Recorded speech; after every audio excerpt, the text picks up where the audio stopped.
Cette émission est présentée par Probaclac.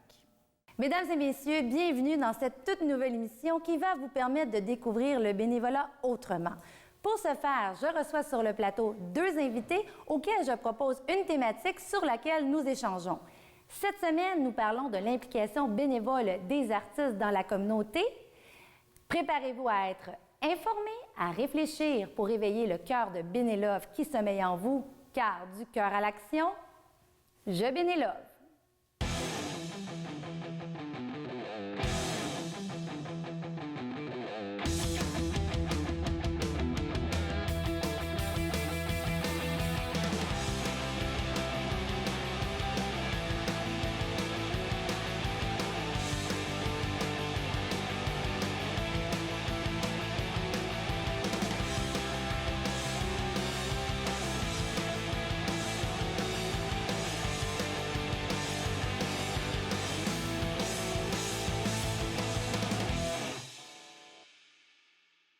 Merci d'avoir accepté mon invitation.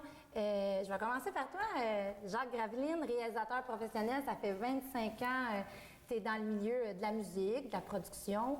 Et je suis curieuse de savoir, dans ton parcours professionnel, est-ce que tu te considères comme un bénévole? Qu'est-ce que tu as fait? Explique-moi un peu ton parcours, là. Puis, Bien, un bénévole, non. Mais dans les sphères du travail artistique, c'est sûr que tu fais beaucoup de bénévolat. Surtout, étrangement, c'est pas avec les artistes que tu as, c'est plus avec les artistes qui viennent te solliciter pour voir où ils sont rendus dans leur carrière. Puis là, tu t'aperçois après un certain temps que tu es rendu à 2-3 heures au téléphone avec eux autres, à les conseiller. Puis ça vaut la peine parce que souvent, tu vois le talent qui est là dans l'artiste, puis tu lui donnes les conseils de ce qui lui manque pour se rendre là où ce qu'il va aller. Avec tes artistes à toi, bien, là, c'est plus professionnel. Ouais.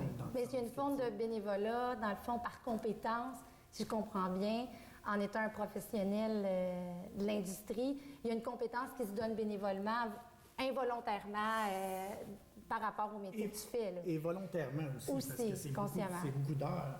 Tu peux passer, étrangement, plus d'heures à conseiller quelqu'un qui, peut-être, ne fera jamais le métier que ton artiste lui-même qui est déjà avancé, qui rentre en studio, qui sait où c'est qu'il s'en va, puis tout ça. Fait que c'est... Explique-nous un peu ton métier, parce que réalisateur, là, on a peut-être plusieurs définitions pour que les gens comprennent. Quand tu dis que tu donnes des conseils, là, ça ressemble à quoi? C'est pas tu passes d'un métier à l'autre qui vont ensemble. Si tu veux réaliser des albums en studio, c'est audio, tu n'as pas de souci de l'image.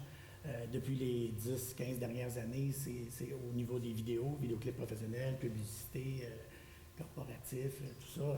Alors, c'est deux sphères différentes, mais réalisateur, c'est de prendre un projet, puis de travailler avec l'artiste, puis de l'amener à terme, autant que ce soit un album ou que ce soit une vidéo avec les tournages, tout ça. Puis, est-ce que tu penses qu'il y a une formule gagnant-gagnant dans ce que tu fais, dans le sens que là, tu me dis, ça fait 25 ans, tu as conseillé des gens bénévolement, puis certains, tu as été payé. Est-ce que tu as vu plus de résultats dans ceux peut-être que tu as donné bénévolement que tu as été payé? Je suis curieuse. Ben oui puis non, parce que tu peux travailler pendant longtemps qu'un artiste que tu vas pas finir avec, puis là, tu le vois à la télévision, puis il est super populaire, puis il vend des disques, tu sais. Fait que les artistes avec qui tu travailles, c'est ceux que tu crois le plus, qui sont le plus proches de réussir, puis d'être prêt à sortir un produit, parce qu'il y a beaucoup d'investissement d'argent, de temps, tout ça.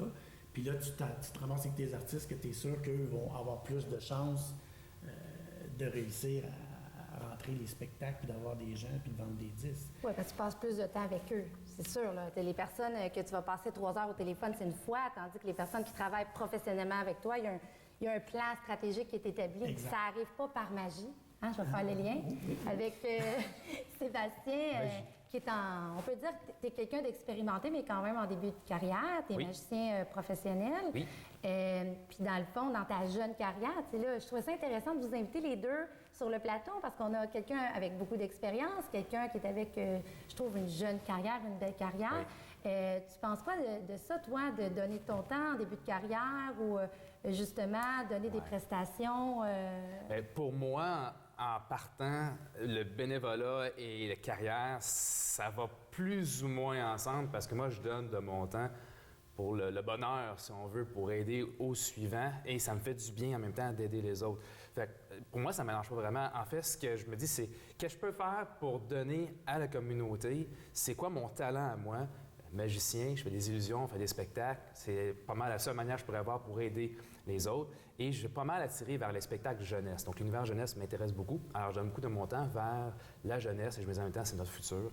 Donc, c'est pour eux autres que je fais ça. Ça me fait du bien. C'est du bien de donner. Puis en même temps, ben ça me permet des fois d'essayer des nouveaux tours de magie ou pratiquer. Donc, point de vue carrière, ça me permet un peu de tester mes choses, mais surtout, c'est surtout pour aider les autres, pour aider les jeunes, et c'est là mon trip. C'est intéressant ce que tu dis, puis peut-être que tu l'as vu, Jacques, c'est que dans le fond, souvent, quand on est un professionnel, un artiste, il faut donner notre numéro gratuitement pour, on peut dire, tester, voir justement quand on va le faire payer aux gens par la suite. C'est quelque chose que tu fais régulièrement, toi, Sébastien? Dans le domaine de la magie, j'ai pas le choix. Dans le domaine de la magie, la manière que les étapes fonctionnent, on élabore on élabore un effet magique qu'on aimerait faire.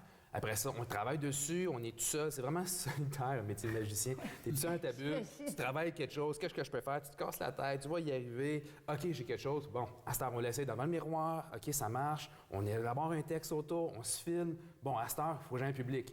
Moi, mon premier public, c'est ma grand-mère. Mais là, malheureusement, elle est partie. Mais à ma jeunesse, quand j'avais 9 ans, 10 ans, c'était eux autres. Après ça, j'avais mes parents. Mais là, à mon âge, je peux pas dire ding-dong. Maman, je vais faire un tour de magie. Alors, qu'est-ce qui me reste? Bien, ma femme est tannée, on peut se le dire. Elle me voit souvent. C'est pas quelqu'un d'objectif, c'est pas quelqu'un nécessairement un bon public. Ma fille, papa, magie, non. Alors, qu'est-ce qui me reste? Bien, il reste le public à l'extérieur et c'est là qu'on doit essayer des numéros. Un peu comme les numéros de stand-up comique pour les humoristes, les open mic, les affaires comme ça. Oui, c'est ça, je voulais dire. Donc là, à ce moment-là, mais la magie et l'humour, ça se mélange un peu, mais pour le public en général, c'est un peu dissocié. Alors, je peux pas aller nécessairement dans un open mic. Un open mic va plus ouvrir vers les humoristes. Alors, il faut qu'on teste nos choses. Le bénévolat, ça devient une manière de tester notre produit, de peaufiner. Et une fois qu'on est vraiment sûr que oui, bang, on a trouvé notre effet, c'est notre résultat, là, à ce moment-là, on peut peut-être l'offrir justement au niveau d'un métier, être engagé pour faire nos prestations. Mais le bénévolat ne sert pas qu'à tester notre matériel. Ça sert le contact humain avec les gens, que quand tu es payé pour ça. C'est ça.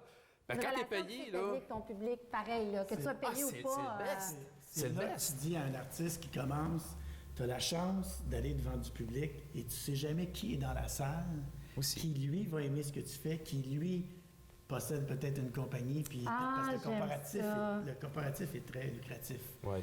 Tu le sais parce que tu dois sûrement en faire. Donc, à partir de ce moment-là, s'il y a une personne dans la salle, il peut y avoir 30 personnes dans la salle, puis c'est cette personne-là qui va t'engager puis qui va te donner un salaire bien plus élevé que ce que tu pourrais t'imaginer parce qu'il a aimé ce que tu fais. Si tu ne montres pas ce que tu fais, tu sais... Non, que tu ne pratiques pas. Tu amènes tellement un bon point, là. Dans la musique, on peut avoir la chanson, on écoute, mais la magie, tu peux pas juste écouter un magicien. Non, c'est ça. Faut que tu le vois aller. Donc, la meilleure publicité pour un magicien, c'est se faire voir. T'as pas le choix. Pour tout artiste, c'est se faire voir, mais... Oui, mais la magie encore plus. Un humoriste, tu peux l'écouter. Chanteur, tu peux écouter, mais la magie, c'est tellement visuel. C'est comme le monde du cirque. Tu peux pas écouter un jongleur. Faut qu'on se fasse voir. Mais le côté, tu dis, le producteur ou quelqu'un peut t'engager qu'une compagnie, c'est aussi bon dans le domaine corporatif aussi. Mais si je comprends bien, là, pour faire un peu un résumé de ce bloc-ci, ce qui est intéressant, c'est que le bénévolat de compétences existe dans le milieu des artistes et vous l'avez vécu, qu'on soit en début de carrière ou qu'on soit quelqu'un d'expérimenté, on va l'utiliser tout au long de sa carrière, finalement. On pourrait dire ça comme conclusion du premier bloc. Bien, surtout pour l'artiste, comme qui dit, qui veut montrer qu'est-ce qu'il fait. C'est essentiel. De toute façon, quelqu'un qui fait un album, les gens pensent qu'il y a 12 pièces ou 14 pièces un album, mais dans le fond, ils en ont fait 20. Mais la famille, les amis vont dire « celle-là, je l'aime pas, mais celle-là est bonne. » Puis souvent, il y a des bonnes pièces qui vont débarquer d'un album parce que des gens proches de quelqu'un vont dire c'est pas la meilleure. T'sais. Mais il y a toujours un premier public. Puis ce premier public-là, ben, qu'est-ce que tu veux, il ne peut pas te rémunérer. Que tu sois magicien ou chanteur, il faut que quelqu'un te dise où ce que tu es rendu dans ce que tu fais. Ouais. Alors, j'ai envie de terminer, en fait, un peu sur une morale. On peut dire ça comme ça. C'est que si vous êtes des artistes, ben donnez un peu de votre temps pour pratiquer vos spectacles, vos numéros. Puis si vous êtes des gens expérimentés comme toi, Jacques, je sais que tu as un grand cœur et que tu donnes beaucoup de conseils, bien, je dirais aux gens, bien, propagez vos conseils puis donnez-en aux plus jeunes. Ce qui fait qu'on va avoir une belle culture en santé au Québec. Vous faites du bénévolat, les filles? Oui, certainement, à l'école. Oui, on a une classe qu'on fait du bénévolat avec notre professeur. Quelle sorte de bénévolat vous faites? On fait du bénévolat pour les personnes âgées, plus âgées. On les aide. Aussi, les personnes qui n'ont pas de maison, dans le Oldbury Mission à Montréal, on va leur servir un dîner ou un souper. Qu'est-ce que vous ressentez à faire du bénévolat? Bien, moi, je trouve que c'est un sentiment que tu es accompli, que tu fais vraiment quelque chose, une différence dans le monde. Là. Et votre relation avec les personnes âgées, quand vous venez les aider comme ça doit être fantastique. Oui, bien, on voit qu'ils sont vivants quand on vient, ils sont très heureux. Puis quand tu pars, ils sont tristes. On voit qu'ils apprécient vraiment leur journée avec nous. Est-ce que chez vous, on fait du bénévolat ou c'est vraiment qu'à l'école? C'est vraiment plus avec l'école. À la maison, moins, mais avec l'école, vraiment, on est... Vous savez que c'est souvent les personnes âgées qui font du bénévolat. C'est pas très souvent les jeunes, à part quand c'est dans l'académique. Est-ce que vous allez garder ce réflexe-là? Est-ce que vous incitez donc les jeunes à faire du bénévolat? Oui, c'est sûr que si tout le monde s'implique dans le bénévolat, ben le monde va être mieux. Comment dire, ouais, mieux. Mais c'est sûr que c'est pas tous les jeunes qui ont le temps avec leur job et l'école et tout, mais c'est sûr que si une petite temps, peut-être 1 heure par semaine, ça va aider. Oui, parce que vous dites d'heures, vous seriez prête à consacrer combien d'heures par année au bénévolat? Écoute, exactement, je sais pas, mais je sais que je veux en faire plus qu'une fois dans une année, c'est sûr, là, parce que c'est vraiment, vraiment cool à faire. Juste cette année, on a fait au moins 24 heures ouais, là, déjà. Oui, je sais pas combien de temps, mais ça fait 5 fois qu'on sort pour aider les vieux ou les pas de maison, là, les Sans-abri. sans-abri. Les sans-abri. Il y a sûrement plein de jeunes qui nous regardent et qui font pas de bénévolat. Qu'est-ce que vous leur dites? Écoutez, essayez-le, vous allez voir pour vous-même. C'est vraiment quelque chose de vraiment le fun à vivre, puis c'est exceptionnel. Et ça donne quoi au cœur? Ça réchauffe le cœur, c'est sûr. Savoir que tu es capable d'aider quelqu'un sans vouloir de l'argent en retour, c'est Incroyable. Tu le sens que tu t'aides, c'est le fun. Ça s'achète pas, un bénévolat. Non, vraiment pas. Ça le dit, c'est gratuit. Exactement, gratuit. On est rendu à la partie que j'aime beaucoup de l'émission, en fait, c'est que je vous challenge un peu sur des contextes de bénévoles dans le milieu artistique. Il y a des chiffres que je vous ai partagés, entre autres que le milieu artistique, ça représente 27 000 bénévoles à temps plein et la valeur estimée en matière de bénévolat est de 690 000. Puis il y a 351 000 bénévoles. Est-ce que vous êtes surpris de ces chiffres-là? Non. OK, mais encore, est-ce que c'est quelque chose que toi, tu as vu? Est-ce que tu as expérimenté? Est-ce que c'est pas assez? Ça veut dire quoi concrètement, là? C'est pas assez, ça sera jamais assez, ça c'est sûr certain, parce que tant qu'il y a une cause, ou tant qu'il y a des gens qui sont dans le besoin, il y aura toujours de la place pour le bénévolat. Mais des statistiques, tu sais, tu n'as pas le résultat direct de ce que c'est. Je veux dire, il peut y avoir plus de monde qui en font, mais qu'est-ce que ça donne? Tu peux avoir une personne qui va s'impliquer puis qui va changer le monde. T'sais. Tu prends comme, je ne vais pas me tromper de nom, mais Pierre, celui qui fait le défi avec les jeunes. Là, Oui, Pierre Lavoie. Pierre Lavoie, tu sais, une personne qui est partie avec cette idée-là, puis tu as vu comment est-ce que ça a fait. Mais dans le milieu artistique, tu sais, moi, je suis allée sur des plateaux, j'ai vu des choses. Est-ce qu'on pourrait dire qu'il y a 3 personnes rémunérées, qu'il y a 4 emplois bénévoles? Est-ce que c'est ça la réalité? Parce qu'on a vu des choses, on sait qu'il y a c'est réglementé, là. On a des artistes, on a la disque, on a la guilde. Mais, est-ce que je me trompe? Mais souvent, c'est pas vrai parce qu'on est un professionnel dans le contexte d'une production qu'on est rémunéré. Est-ce que c'est des choses que tu vois? Bien, il y aura toujours, pour être des deux côtés de la plateforme, Ouais. il y aura toujours des producteurs qui seront capables de déjouer le système, si tu veux. Puis oui, c'est sûr que c'est très étrange d'arriver sur des plateaux puis de voir, tu sais, que, mettons, tu vois une maquilleuse ou 2 maquilleuses, t'en as une qui est payée, l'autre qui n'est pas payée, tu as des bénévoles, tu sais, c'est dur à gérer, mais l'industrie n'est pas si en santé que ça. Ça fait en sorte que tu auras toujours besoin de bénévoles. Il y a beaucoup d'organisations de festivals sans leurs bénévoles. Tu marques un bon point, qui sont à but non lucratif. Ça, c'est ce que les gens ne savent pas, c'est que c'est des conseils d'administration, c'est des subventions gouvernementales. Hein? C'est comme ça marche. Et c'est étrange parce que tu vas voir des festivals où il y a des gros noms qui viennent comme artistes. Il y a plein de gens dans la salle. Bien, c'est pas des salles parce que souvent, c'est des festivals extérieurs. Puis ils sont en problème. C'est comme d'année en année. Ils ne savent pas comment aller chercher le financement nécessairement. La commandite a changé. La commandite a déjà été quelque chose qui était très important. Aujourd'hui, je pense qu'il y en a de moins en moins. Puis on comprend les compagnies aussi. Fait que, tout ça fait en sorte que Non, je ne suis pas surpris des chiffres, c'est sûr et certain, parce que ça va toujours en prendre, c'est sûr et certain. Mais est-ce que tu penses, Sébastien, c'est correct? Pour un jeune, par exemple, justement, par manque de financement, souvent, je te pose la question, est-ce que tu te fais demander de faire des numéros gratuits dans des événements? Puis, écoute, sois objectif. Je veux dire, qu'est-ce que tu en penses? Tu vis ça comment en début de carrière? On a besoin d'argent, on investit dans notre carrière.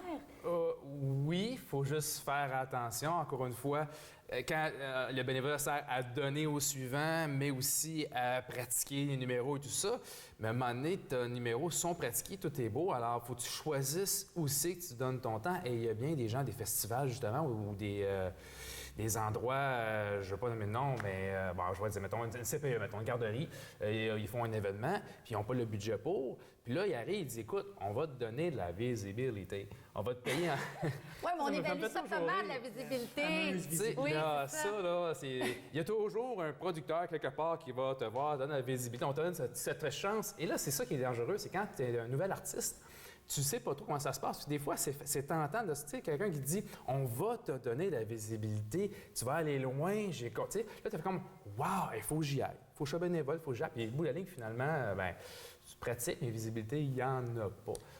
Ça serait quoi la formule gagnant-gagnant? Peut-être si je la vraie question. visibilité, ça serait pas juste, à ce moment-là, juste devant un public, mais fera partie de la publicité peut-être de l'événement. Dans le fond, être là depuis le début, ce serait peut-être une solution. Quand on demande à un artiste partenaire. ou un professionnel, c'est de l'impliquer dès le départ dans l'organisation pour qu'il en fasse partie complètement, pas juste l'appeler à la dernière minute puis sentir qu'on a un peu un bouche-trou finalement, ou ben là, on n'a pas de budget, mais là, on t'appelle. Tu vois, ça dépend des organisations parce que souvent, c'est la dernière chose qu'ils vont penser. Non seulement vers quoi ils s'en vont, il n'y a pas de budget, mais en plus, là, c'est comme ça prend un artiste. Donc, ça revient à ce que tu dis. Tu ne seras pas sur la fameuse affiche. Parce que l'affiche est déjà faite. Ah, ça m'arrive tellement souvent. C'est ça. Tellement souvent, La visibilité devient comme, c'est quoi, tu vas en parler à la dernière minute. Ouais. Puis souvent, il y a une entrevue radio, puis il a oublié de on nommer va ton te mettre nom. sur Facebook. Hein? On va te mettre sur Facebook. On va faire ça. Honnêtement, là, je pense que tu sois magicien, chanteuse... peu importe le métier artistique. Peu importe le métier C'est artistique, je pense qu'il y a un certain nombre d'heures bénévoles que consciemment ou inconsciemment, la plupart des gens font. Même ceux qui sont très connus, on pourrait nommer des gros noms, là, si on se rappellerait vraiment quand ils ont commencé, t'as comme pas le choix. C'est sûr qu'aujourd'hui, le phénomène de l'Internet, tu mets une vidéo sur YouTube, puis là, on peut en nommer des noms de gens que juste parce qu'ils ont mis ça, ils sont invités à des gros shows américains. Et là, leur carrière part. Ici, on peut parler du jeune qui imitait Elvis. Là, oui, David. David, c'est un des bons exemples. Oui. Il a mis sa vidéo, puis ça a fait, ça a explosé. C'est quoi la suite? C'est là que c'est Mais difficile. encore, David, je le sais, parce qu'il est venu sur des productions où j'ai assisté. Il en fait du bénévolat parce qu'il va donner des prestations, même s'il a été populaire sur YouTube. Oui, parce qu'il aime aussi probablement donner de son temps. Tu sais, il y en a qui aiment ça, peu importe l'occasion. Moi, j'embarque, j'en fais. C'est quelque chose que je mange, je vais y aller, je vais en faire. Mais je vous challenge un peu, parce que là, on disait que, bon, les chiffres, ils ont l'air énormes, mais quand même, le secteur artistique et culturel arrive au 7e rang. En fait, il est dans la catégorie autre dans les options quand les gens arrivent pour faire du bénévolat. C'est quand même un peu surprenant parce que... Non, c'est pas surprenant. Non, c'est pas surprenant parce que pendant longtemps, c'était une erreur, moi, je trouve, de la part de nos artistes qui étaient connus dans toutes les émissions qu'il y a eu dans les années 90, puis je nommerai pas de nom, autant les émissions que les artistes. Les artistes s'assoyaient à TV puis disaient je vends des disques, il y a du monde à mes spectacles, ça va bien, parce que, bon, souvent, ils étaient mindés par les producteurs ou les promoteurs qui leur disaient tu passes à la TV, il faut que ça aille bien. Et c'était pas la réalité. Mais mets-toi à la place des jeunes qui sont assis puis qui écoutent la télévision puis qui font comme ah ben moi, c'est ça que je veux faire, tu sais. Il y a aussi, dans le domaine artistique, les gens peut-être s'imaginent que c'est peut-être un peu moins difficile que d'aller faire de la construction ou d'aller faire des métiers plus durs, policiers. Il y a la pensée magique de dire c'est un truc. C'est un truc. Moi aussi, je vais t'en faire, toi, mais j'ai vite en grain, on va t'en faire un truc. Alors, si tu rentres, puis là, tu te dis tu ne seras pas payé, tu sais, je veux dire, c'est le domaine artistique, c'était ton rêve, tu sais. C'est comme d'arriver et de dire, hey, ton rêve. Le rêve américain, là. Oui, c'est ça. Et là, ça prend tout un autre tournure. Mais par contre, il y a des belles histoires de personnes qui que moi-même, dans ma vie, beaucoup de personnes qui sont venues innocemment sur un tournage, qui aujourd'hui travaillent dans le cinéma, travaillent en télévision, et c'est devenu leur passion. Et ils sont vraiment venus comme bénévoles. Bien, je me trompe ou je pense que personne, ou pratiquement personne, et je m'inclus là-dedans, qui sont dans le milieu qu'on parle là, artistique, on peut parler de la communication, du théâtre, qui n'ont jamais fait de bénévolat, c'est quasiment impossible. Alors, on peut dire ça. Si tu n'as pas fait de bénévolat... Ça serait de commencer à l'école, de savoir exactement ce que tu veux faire, puis il n'y a pas beaucoup d'écoles artistiques, on s'entend.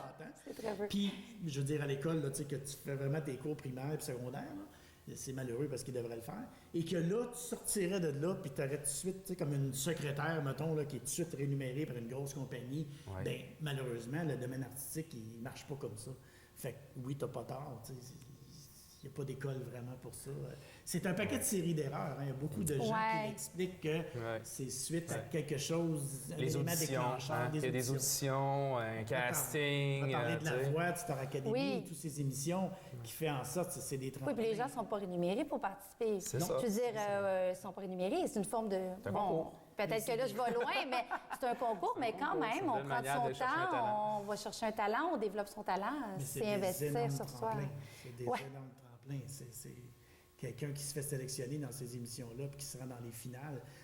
Marie-Mé l'a prouvé, tu n'as pas besoin de gagner. Non, c'est vrai. Quand tu te rends jusque-là, juste la visibilité qu'il y a là, après ça, c'est la détermination. Marie-Mé, c'est l'artiste qui a la plus grande détermination après Céline Dion au Québec. C'est incroyable d'avoir une grosse... Une fois avoir sauté du tremplin, faut que tu nages. Faut nager. Ah oui, des fois, il n'y a pas d'eau. Des fois, il n'y a pas d'eau. Dépendant de la grosseur de la piscine, on peut faire bien de métaphores là-dessus. Est-ce que vous croyez, dans le fond, parce que je sais, Jacques, tu as une petite anecdote que j'ai envie que tu nous racontes, parce que toi, tu disais, j'en fais pas tant que ça du bénévolat, mais tu as réalisé, c'est quoi le bénévolat dans ta vie d'une manière assez spéciale? Oui, je me suis ramassé à l'hôpital pensant à m'occuper de mon père. Oui, je m'occupais de mon père, mais il faisait de l'Alzheimer. Donc, jour après jour, tu vas à l'hôpital. À la Cité de la Santé, j'avais mon parking. Mon stationnement était là. VIP. Quasiment VIP. Puis tu rentres à l'hôpital, puis à un moment donné, quand tu t'aperçois qu'il ne te reconnaît pas, bien, c'est là que tu réalises que ça, c'est du vrai bénévolat, parce que non seulement tu t'occupes d'une personne qui ne te reconnaît pas, mais les personnes qui sont supposées de s'occuper de lui s'occupent des autres. Ça libère du temps. Ça libère du temps. Puis là, tu sors de là, c'est un peu perturbant tout ça, mais ça fait qu'au bout de la ligne, tu te dis là, j'ai vraiment fait. Parce que, tu sais, on se le cachera pas, quand tu es dans ton métier, même si tu accompagnes ton artiste, puis tu fais du bénévolat, tu es quand même dans une promotion qui éventuellement peut te oui, il y a quand même la loi du retour va être là à un moment donné. Là. Exactement. On donne, mais on sait qu'il y a quand même un retour. Puis d'ailleurs, toi, tu fais de la magie à l'hôpital Sainte-Justine. Oui. Donc, tu le vois probablement, ça aussi, les aidants naturels un peu qui vont aider les parents. Là, exactement. Puis là, on sort du contexte de promotion. Là c'est vraiment le redonnant, le retour.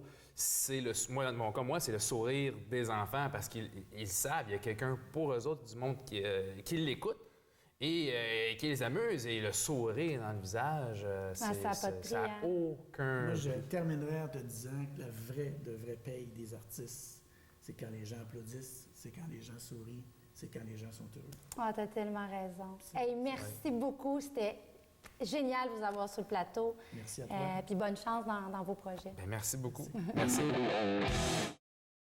Une fois par année, la Ville de Laval met à la disposition des organismes lavallois une campagne de financement. Objectif Zénith a pour but de soutenir ces organismes dans la réalisation de leurs activités. De la fin de l'été jusqu'au 1er février de l'année suivante, le public est invité à soutenir les organismes lavallois en achetant l'un des 120 000 billets de tirage, mis en vente au coût de 2 $ chacun. Ces billets donnent la chance de gagner des prix d'envergure totalisant 25 000 $. La Ville de Laval se charge d'organiser le tirage, de trouver les partenaires financiers, de récolter les prix et de vous fournir les billets de tirage. Vous décidez du nombre de livrets que vous voulez vendre, vous recevez vos livrets ainsi que des outils de promotion, vous vendez vos billets de tirage au coût de 2 $ chacun et vous retournez les talons des coupons à votre répondant municipal. La vente de billets peut s'effectuer de différentes façons selon la mission et le membership de votre organisme. Informez-vous auprès de votre répondant municipal pour connaître la méthode la plus efficace pour le vôtre. Je vous présente la bénévole de la semaine, Marie-Josée Descaries. Cette Lavalloise s'implique dans plusieurs causes, dont celle de l'itinérance. À chaque semaine, nous avons une mission pour vous et en plus, vous courez la chance de gagner un magnifique prix, une tablette intelligente que nous allons faire tirer à la toute dernière émission. Cette semaine, la question est: quelle est votre activité bénévole favorite? Donc, vous vous rendez sur la page Facebook de Bénélove, vous répondez à la question et si vous partagez votre réponse, vous doublez les chances de gagner la tablette intelligente. Je vous remercie d'avoir été avec nous cette semaine. C'est un rendez-vous la semaine prochaine pour une autre émission du Cœur à l'action. Je Bénélove. Ciao!